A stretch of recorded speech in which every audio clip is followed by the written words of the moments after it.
thinking about your brand and the information that you send out, when you're giving more information to your public, when negative things do arise, your stakeholders are more apt to come to your rescue. I'm Dr. Jill Johnson. I've spent my entire career in education. I started in the classroom, then trained teachers, and most recently served as a high school administrator. Now I help highlight the stories, struggles, and successes in educating the next generation of content creators. Welcome to CGTV. Well, Dr. Jill, back again, and we get to talk a little bit about a touchy subject, right?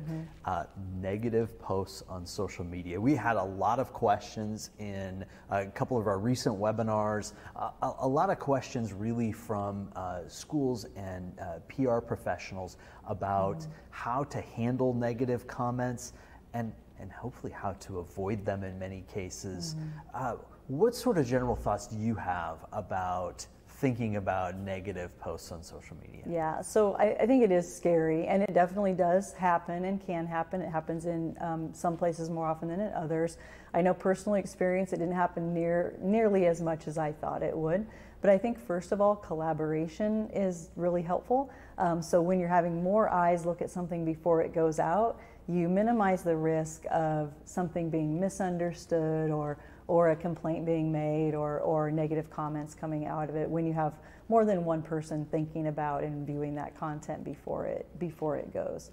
I think it's also thinking about your brand and the information that you send out. When you're giving more information to your public, when negative things do arise, your stakeholders are more apt to come to your rescue and answer those questions or interact with those negative comments in a positive way by saying, oh, actually they did share that info, here's where it is, or this is actually the truth of that matter. And they'll come to your rescue because you've empowered them with that information by sharing content in advance and being proactive rather than reactive. Well, Dr. Jill, so many of the different social media posts that we see as negative often happen as an interaction or as a result of something that happened in person. And throughout a school district, there are so many different things that happen during a given day. It's hard to measure, but oftentimes those happen, when events are misunderstood. What sorts of opportunities do you see in clarifying and communicating those? I think, again, it's knowing how you want to tell your story and giving that from multiple points of view. But then I think it's also having a plan for when negativity does arrive.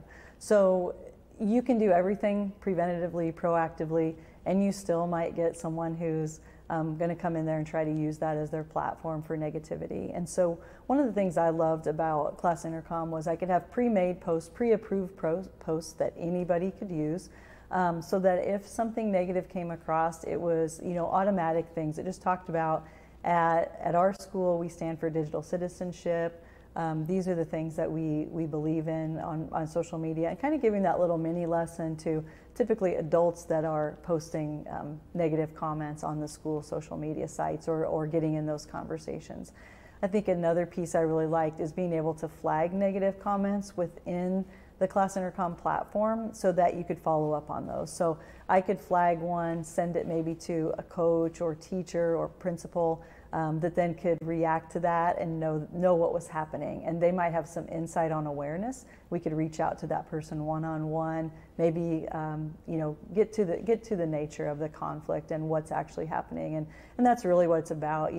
We have social media, it impacts so many, but it's really about those person-to-person relationships, and we need to make sure we don't neglect those. And social media is really just a platform to build those relationships and extend them.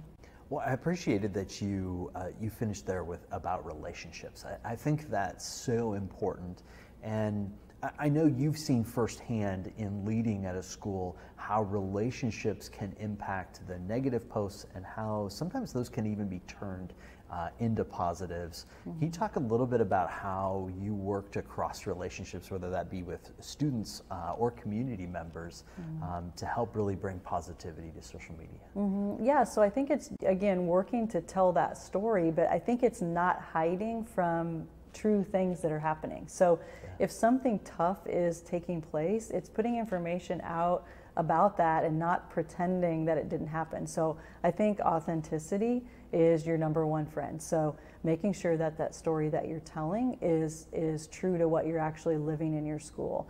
So if you're promoting those positive events, you're making sure that positivity is taking place in school. And then I think it really becomes cyclical in that then that reflects back into the positive nature of people coming in to visit your school, those who are attending events, all those things. It just becomes another component in that cultural development that takes time and intentionality. Well, and so often we see opportunities for people to be critical of the school district or the school or even the adults who are speaking. But when we allow students to be speaking, it's a whole lot harder for a community to be critical of students authentically telling what advantages they have at their school too.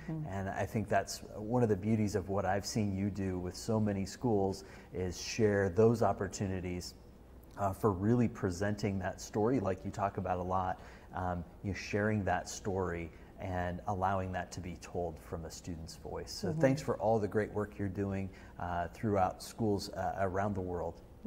You bet. Keep generating content.